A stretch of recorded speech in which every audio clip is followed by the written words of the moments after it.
Well, Monday marks 107 years since the start of the 1919 Chicago Race Riots. It all started with a summer day on Lake Michigan. A 17-year-old African-American boy named Eugene Williams was on a raft with his friends when they crossed into an area unofficially claimed by whites.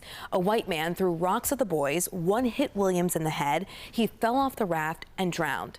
After that, 7 days of riots, shootings, arson, and beatings followed. When it ended, 38 people were dead, hundreds were hurt, and roughly 5,000 families were left homeless. The Chicago Race Riot of 1919 Commemoration Project is an initiative to remember the event and educate the public. And this weekend, there's a 7-mile bike and bus tour that will take people to sites connected to the history and the story. And the co-directors of the CRR19 project are joining us now here in studio. And I want to welcome Dr. Peter Cole and Dr. Franklin Cosey-Gay. Thank you both for being here. Thank you. Every year, we're able to touch base with you about this as you keep this story alive, if you will. Talk about this commemoration project. Why is it so important for you both to share this history, share these stories? Well, thank you for having us. You know, why does things happen from 1919 matter in 2026? It's because we're still impacted by that, right? And so Chicago is notorious for being very segregated. That didn't just happen sometime randomly. It happened after the 1919 race riots, where basically political and business elites in the city chose to segregation, right? Eugene Williams was murdered for being in a white part of the lake, right? Today, we still have people who are killed or sometimes harassed for being in the wrong place, right? Right now, Black history is being erased by the current presidential administration, right? Like, this matters now because if we don't talk about it, it disappears, and then we suddenly don't know our history. And if I don't know my history, I don't know who I am. And you recently completed the installation of 38 markers, one for each person killed. Can you tell us about those markers, why you wanted to put these markers in the city, and the significance also of their location? Yeah, absolutely. Again, thank you. We know it's very important to have public art because you're able to engage individuals who might not be looking to be engaged. You know, you don't have to go to a library, you don't have to attend a lecture, but you can just be walking in the public space. We thought it was very important to tie the history of segregation and violence to survivors of violence today. So the work that we do partnering with Firebird Community Arts and their Project Fire, they're youth artists who are survivors of violence that are creating this story.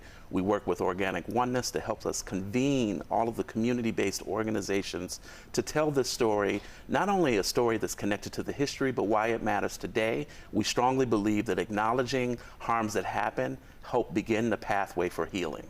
And something you mentioned is one of the 38 markers is not too far from where we're sitting right now. So Paul Hardwick was a Black man who worked at the Palmer House, and a mob of white people just steps from where we currently stand. We're looking for random Black people to attack, right? 2 people were killed in the Loop, right? It didn't just happen in one little part of the city across 30 square miles of our city, including just a few blocks from here.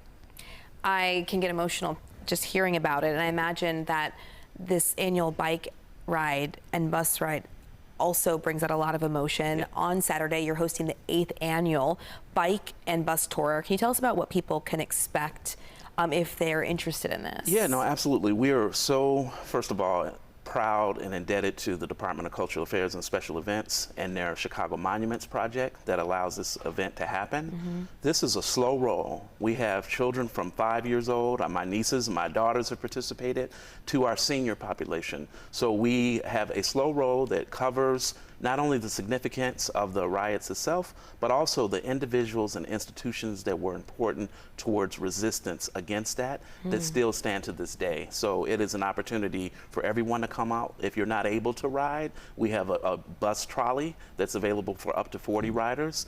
And we have a strong following in community. What's very important about this Saturday, we have completed all 38 markers. So this is an opportunity for individuals that have been a part of this project to see it in its completion. And we're very proud of this opportunity. And lastly, because we're running out of time here, I did want to ask, along that tour, do you stop and then teach? How does that go? So we'll start at the lake, approximately 29th Street, 2 blocks north of 31st Street Beach. And then we stop multiple locations in Bronzeville and Bridgeport to tell the history of 1919, the legacy of 1919, but also to celebrate, like Franklin said, really the resilience of the Black community. And so we stop multiple times on our tours by bike and bus. Thank you so much for being here to share this with us. Dr. Peter Cole, Dr. Franklin Cosey-Gay, thank you both. We appreciate it. We do want you to know, again, this Saturday, the bus and bike tour is free. You can register online at ChicagoRaceRiot.org. Here's the information on your screen.